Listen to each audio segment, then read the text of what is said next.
Sunday తీర్థయాత్ర తీర్థయాత్ర తీర్థయాత్ర తీర్థయాత్ర. నమస్కారం. ఈటీవీ 2 తీర్థయాత్ర కార్యక్రమానికి స్వాగతం. మన రాష్ట్రంలో ఉన్న నరసింహస్వామి వారి క్షేత్రాలలో విశిష్టమైనదిగా, దేశంలో ఉన్న నరసింహస్వామి వారి క్షేత్రాలలో పురాతనమైనదిగా విరాజిల్లుతోన్న దివ్యక్షేత్రం పెన్నా అహోబిలం. అనంతపురం జిల్లా ఉరవకొండ మండలంలో ఉన్న ఈ దివ్యక్షేత్రంలో సాక్షాత్తు లక్ష్మీ నరసింహస్వామి వారు కొలువై భక్తుల చేత నిత్య నీరాజనాలు అందుకుంటున్నారు. ప్రశాంతమైన వాతావరణంలో ప్రకృతి అందాల నడుమ అలరారుతోన్న పెన్నా అహోబిలం శ్రీ లక్ష్మీ నరసింహస్వామి వారి ఆలయ విశేషాలేమిటో మనం ఇప్పుడు చూద్దామా?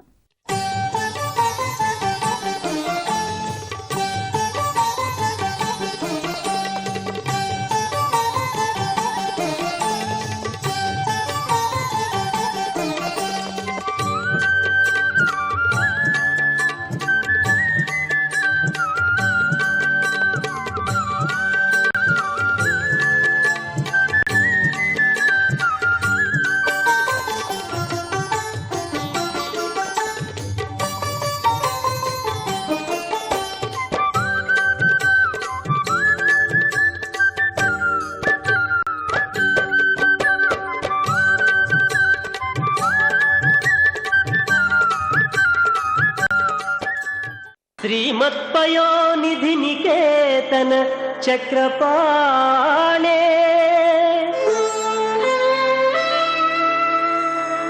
భోగీంద్ర భోగమణిరాజిత పుణ్యమూర్తే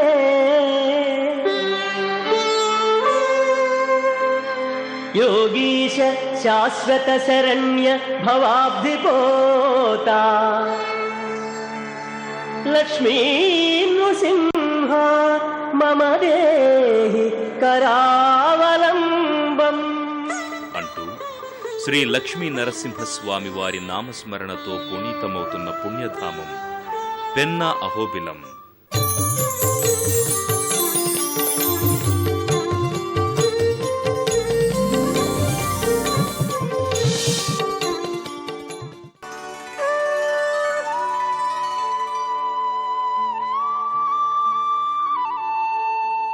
మనోహరమైన కొండలు, అటవీ ప్రాంతాన ఉన్న ఈ దివ్యక్షేత్రంలో సాక్షాత్తు నరసింహస్వామి వారు లక్ష్మీ అమ్మవారి సమేతంగా కొలువై భక్తుల చేత నిత్య నీరాజనాలందుకుంటున్నారు. అనంతపురం జిల్లా కదిరి పట్టణానికి సుమారు 50 కిలోమీటర్ల దూరంలో ఉన్న ఈ దివ్యక్షేత్రం అత్యంత పురాతనమైన మహిమాన్విత క్షేత్రంగా విరాజిల్లుతోంది.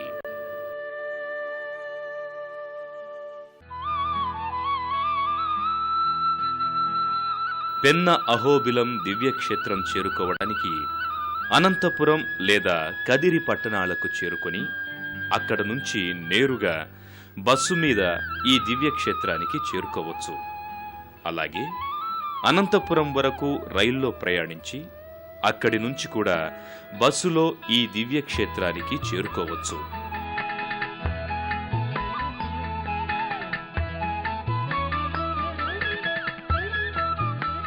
చారిత్రక ప్రసిద్ధమైన అత్యంత పురాతనమైన ఈ దివ్యక్షేత్రానికి చేరుకునే మార్గం భక్తులకు ఓ విచిత్రమైన అనుభూతిని కలుగచేస్తుంది.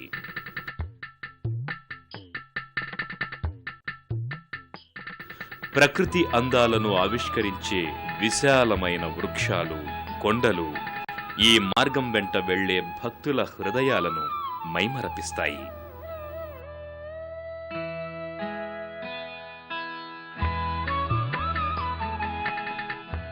ఈ దివ్యక్షేత్రానికి చేరుకున్న భక్తులకు మార్గమధ్యంలో ఆలయానికి కొంచెం ముందు మనోహరమైన ఉగ్ర నరసింహస్వామి వారి మూర్తి ఒకటి దర్శనమిస్తుంది.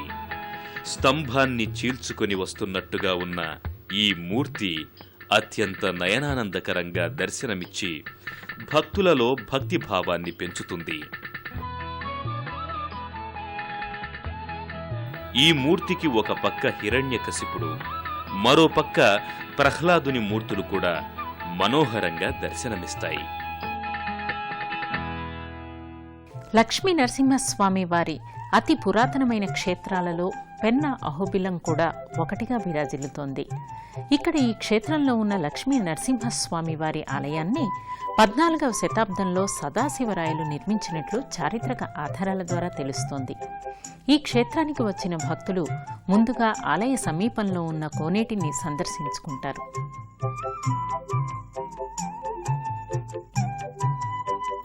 ఆయా మూర్తుల్ని దర్శించుకున్న భక్తులకు ఆలయ ప్రాంగణంలో ఓ కోనేరు దర్శనమిస్తుంది. విశాలమైన ప్రాంగణంలో ప్రశాంతమైన వాతావరణంలో అలరారుతున్న ఈ కోనేరులో పండుగలు పర్వాలప్పుడు భక్తులు స్నానాధికాలు చేస్తారు. అయితే ఈ క్షేత్రం మారుమూల ప్రాంతంలో ఉండడం వల్ల కోనేరు కూడా శిథిలమయ్యే స్థితికి చేరుకుంది.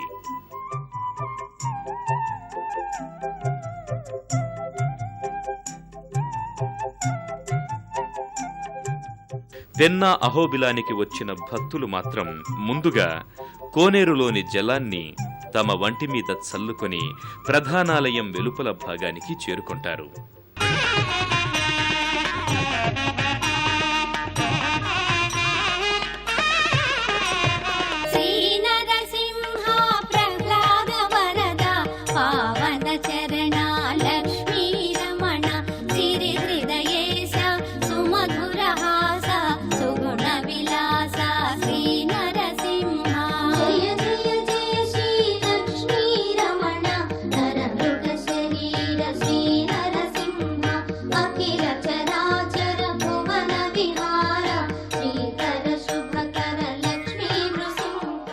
సాక్షాత్తు లక్ష్మీ నరసింహస్వామి వారు తన కుడికాలను మోపిన దివ్యక్షేత్రంగా పెన్నా అహోబిలం ఖ్యాతికెక్కింది. అలాగే స్వామివారు ఎడమ పాదాన్ని అహోబిలంలో మోపారని భక్తులు చెప్తారు. ఆ కారణంగానే పెన్నా అహోబిలం క్షేత్రానికి అహోబిలమంత ప్రాధాన్యం వచ్చిందని చెప్తారు. కోనేరును దర్శించుకున్న భక్తులు అనంతరం శుచి శుభ్రతలను పాటిస్తూ ప్రధానాలయ ప్రాంగణంలోకి చేరుకుంటారు. శుచి శుభ్రతలు పాటించిన భక్తులు స్వామివారికి ప్రీతిపాత్రమైన ప్రసాదాలతో ముందుకి కదులుతారు. ప్రధానాలయం ముందు భాగంలో విధిగా మెట్లున్నాయి. ఈ మెట్ల మీదుగానే భక్తులు ఆలయ ప్రధాన ద్వారానికి చేరుకుంటారు.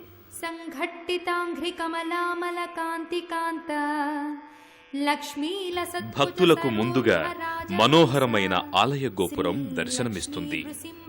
ఈ ఆలయ గోపురంపై మనోహరమైన శిల్పరాజాలెన్నో దర్శనమిచ్చి భక్తులలో భక్తిభావాన్ని పెంచుతాయి.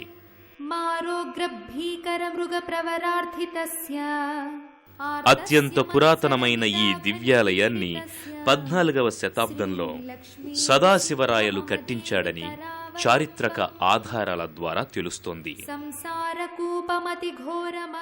సదాశివరాయలు తన జైత్రయాత్రకు గుర్తుగా నరసింహస్వామి వారి అభీష్టం మేరకు ఈ ఆలయాన్ని కట్టించినట్లు కూడా చారిత్రక ఆధారాల ద్వారా తెలుస్తుంది.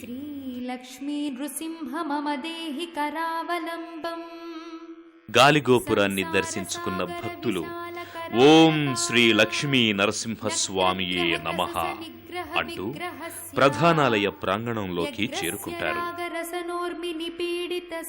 అతి విశాలంగా దర్శనమిచ్చే ఈ ప్రధానాలయ ప్రాంగణంలో ఓ పక్క రాజగోపురం, మరో పక్క కళ్యాణ మండపం దర్శనమిస్తుంది. వాటిని దర్శించుకున్న భక్తులకు ఆలయ ప్రాంగణంలో 3 ధ్వజస్తంభాలు దర్శనమిస్తాయి. వీటిలో 2 ధ్వజస్తంభాలు పురాతనమైనవి కాగా మరొకటి నూతనంగా ఏర్పాటు చేసినది. ఇక్కడ ఈ క్షేత్రాన స్వామివారి ఆవిర్భావం వెనుక ఓ పురాణ గాథ ఒకటి ప్రచారంలో ఉంది. పూర్వం పెన్నా అహోబిలంకు సమీపాన ఉన్న గొల్లపల్లి అనే గ్రామంలో ఓ యజమానికి చెందిన ఆవు ఒకటి కొండ మీదున్న విలంలో పాలను కురిపించేదట. ఈ విషయం తెలియని ఆ యజమాని విపరీతంగా మదనపడిపోయాడట. అయితే ఓ రోజు లక్ష్మీ నరసింహస్వామి ఆ యజమాని కలలో కనిపించి తాను విలంలో ఉన్నానని, ఆవు తనకే పాలిస్తుందని చెప్పాడట. స్వామి చెప్పిన గుర్తుల మేరకు ఆ యజమాని వెదకగా కొండ మీద బిలం కనిపించిందట. ఆ బిలంలో స్వామివారి పాదాలు కూడా కనిపించాయట. దాంతో అలౌకికమైన ఆనందానికి గురైన ఆ యజమాని గ్రామస్తుల సహాయంతో చిన్ని ఆలయాన్ని కట్టించాడట. ప్రధానాలయ ప్రాంగణంలోకి చేరుకున్న భక్తులు స్వామి దర్శనం కోసం వరుసలో నిలబడతారు.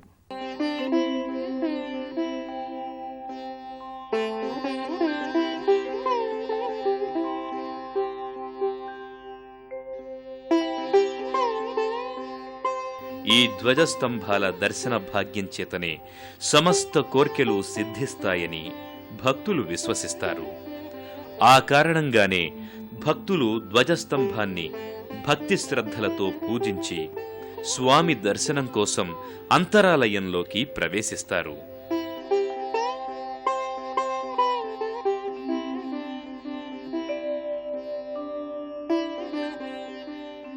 స్వామివారికి ఎదురుగా ఓ మందిరంలో గరుత్మంతుడు దర్శనమిస్తాడు.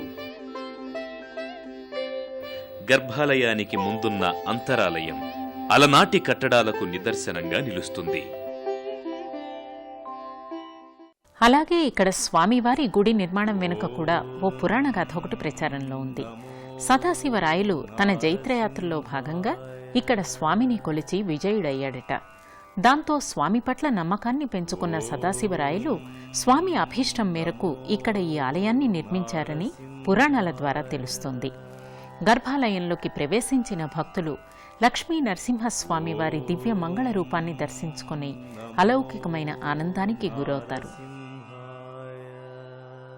స్వామి పట్ల భక్తి విశ్వాసాలతో ఆలయానికి వచ్చిన భక్తులు అంతే విశ్వాసంతో ఓం ఉగ్ర నరసింహ స్వామియే నమః అంటూ గర్భాలయంలోకి ప్రవేశించి గర్భాలయంలో కొలువైన లక్ష్మీ నరసింహస్వామి వారి దివ్యమంగళ శిలారూపాన్ని దర్శించుకుని చేతులు జోడించి, తండ్రి నరసింహ, ప్రహ్లాదుని భక్తికి మెచ్చి అతనికి కైవల్య ప్రాప్తిని కలిగించిన కరుణామయుడవు నీవు, మా పూజలందుకొని మమ్మనుగ్రహించు స్వామి అంటూ చేతులు జోడిస్తారు.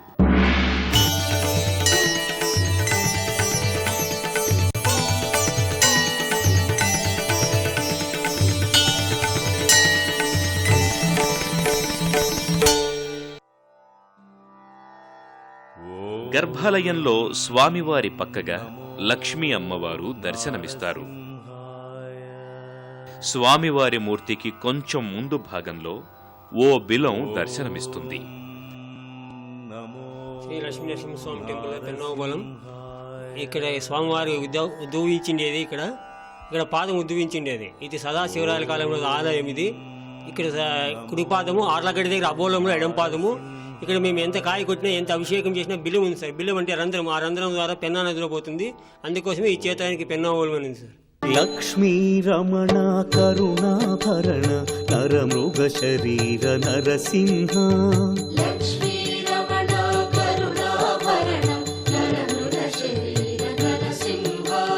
పంకజ నయన పన్నగ శయన జయ జయ లక్ష్మీ నరసింహ.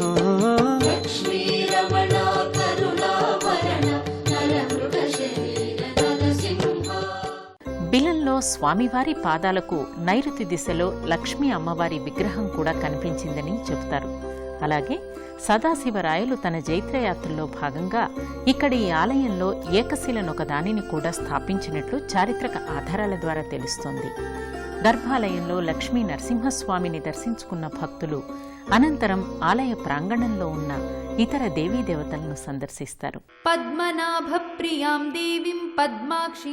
గర్భాలయంలో లక్ష్మీ నరసింహస్వామి వారిని దర్శించుకున్న భక్తులు అనంతరం ఇక్కడే ఉన్న రాజ్యలక్ష్మి అమ్మవారిని కూడా దర్శించుకుంటారు. ఇక్కడ అమ్మవారు ఈ క్షేత్రానికి వచ్చే భక్తులకు ఎలాంటి ఆటంకాలు లేకుండా కాచి కాపాడతారని భక్తులు విశ్వసిస్తారు.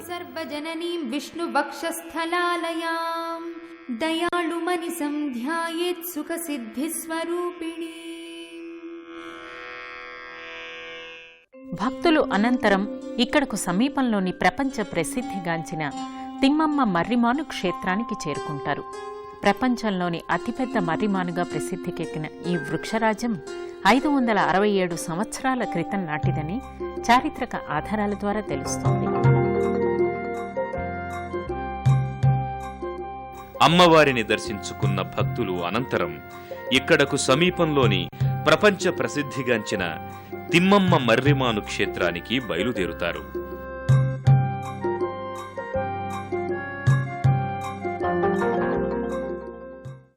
ఇక్కడ ఈ మర్రిమానుకు సంబంధించి ఓ పురాణ గాథ ఒకటి ప్రచారంలో ఉంది. పూర్వం ఈ క్షేత్రంలో తిమ్మమాంబ, చిన్న వీరయ్య దంపతులు సుఖంగా సహజీవనం చేస్తూ నివసించేవారట. అయితే ఒకానొకప్పుడు చిన్న వీరయ్య కుష్ఠవ్యాధిగ్రస్తుడవడంతో ఊరు వెలివేసిందట.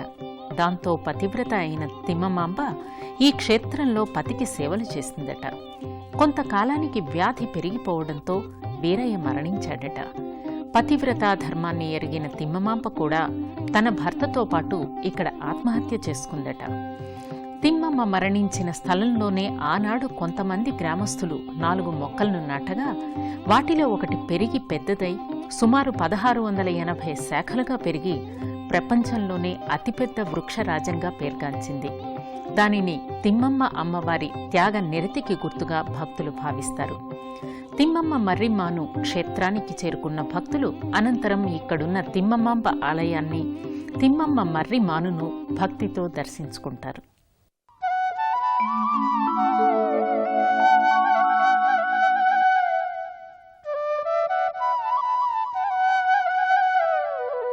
ప్రపంచంలోనే అత్యంత పెద్దదైన వృక్షం ఉన్న క్షేత్రంగా రికార్డుల్లోకి ఎక్కిన ఈ క్షేత్రానికి చేరుకున్న భక్తులు ముందుగా ఇక్కడే ఉన్న తిమ్మమ్మ అమ్మవారి ఆలయానికి చేరుకుంటారు.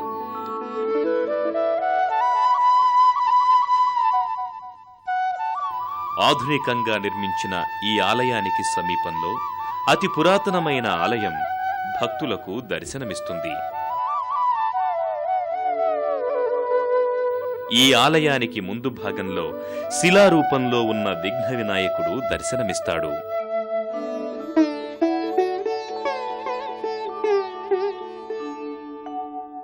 ఈ స్వామి క్షేత్రానికి వచ్చే భక్తులకు ఎలాంటి విఘ్నాలు లేకుండా కాచి కాపాడతాడని భక్తులు విశ్వసిస్తారు. అనంతరం ఇదే ఆలయానికి పక్కన పురాతన ఆలయంలో కొలువైన తిమ్మమ్మ అమ్మవారిని, ఆమె భర్తను భక్తి శ్రద్ధలతో దర్శించుకుని మర్రిమాను ఉన్న ప్రాంగణంలోకి వస్తారు. శక్తి అవతారంగా పేర్గాంచిన ఈ అమ్మవారి ఆశీస్సుల మేరకే ఇక్కడ మర్రి వృక్షం శాఖోపశాఖలుగా వృద్ధి చెందిందని చెబుతారు. ప్రపంచంలోనే అతి పెద్దదైన వృక్షరాజంగా విరాజిల్లుతోన్న ఈ తిమ్మమ్మ మర్రి వృక్షం శాఖలు నయనానందకరంగా దర్శనమిచ్చి భక్తులను మైమరపిస్తాయి.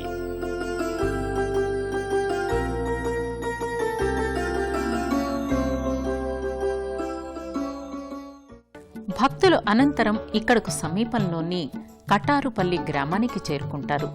విజ్ఞాన ఖనిగా, సరస్వతీ పుత్రినిగా పేర్గాంచిన యోగి వేమన ఇక్కడే కన్ను మూశారని చెబుతారు. ఆ క్షేత్ర విశేషాలేమిటో పరిశీలించండి మరి.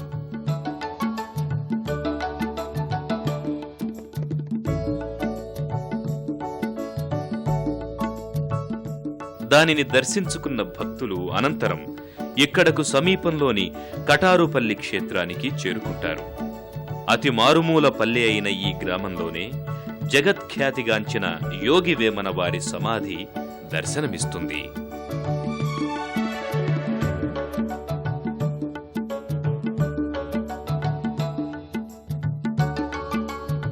కటారుపల్లెకు చేరుకున్న భక్తులు ముందు సమాధి ఆలయం బయట ఉన్న దుకాణాలలో పూజా ద్రవ్యాలను సేకరించుకుని ఆలయంలోకి ప్రవేశిస్తారు. భక్తులు అనంతరం గర్భాలయంలో ఉన్న యోగి వేమన సమాధిని దర్శించుకుని భక్తి శ్రద్ధలతో చేతులు జోడిస్తారు. ఆలయం వెలుపల ఉన్న ఓ ప్రదేశంలో కొబ్బరికాయలను సమర్పించుకున్న భక్తులు అనంతరం గర్భాలయం వెలుపల ఉన్న యోగి వేమన వారి శిలామూర్తులను, చిత్రపటాలను దర్శించుకుని గర్భాలయంలోకి ప్రవేశించి ఆలయంలో ఉన్న యోగి వేమన వారి సమాధిని భక్తి శ్రద్ధలతో దర్శించుకొని తరిస్తారు.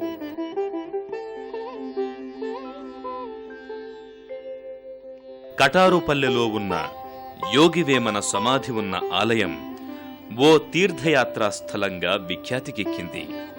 ఆ కారణంగానే వందలాది మంది భక్తులు స్వామివారి సమాధిని దర్శించుకుని తమకు జ్ఞానభిక్ష పెట్టమని విన్నవించుకుంటారు. పెన్నా అహోబిలంలో కొలువైన లక్ష్మీ నరసింహస్వామి వారి దర్శనం బహుజన్మల పుణ్యఫలంగా భక్తులు భావిస్తారు. ఈ క్షేత్రంలో కొలువైన లక్ష్మీ నరసింహస్వామి వారి దర్శన భాగ్యం ప్రాప్తం ఉన్నవారికే లభిస్తుందని భక్తులు విశ్వసిస్తారు. తండ్రి లక్ష్మీ నరసింహ రక్షించు తండ్రి అనగానే వచ్చి భక్తులను ఆదుకునే దేవుడు నరసింహుడు. ఉగ్ర నరసింహుడిగా, జ్వాలా నరసింహుడిగా పేర్గాంచిన పెన్నా అహోబిలం లక్ష్మీ నరసింహస్వామి వారి కరుణా కటాక్ష వీక్షణాలు అందరి మీద ఉండాలని కోరుకుంటూ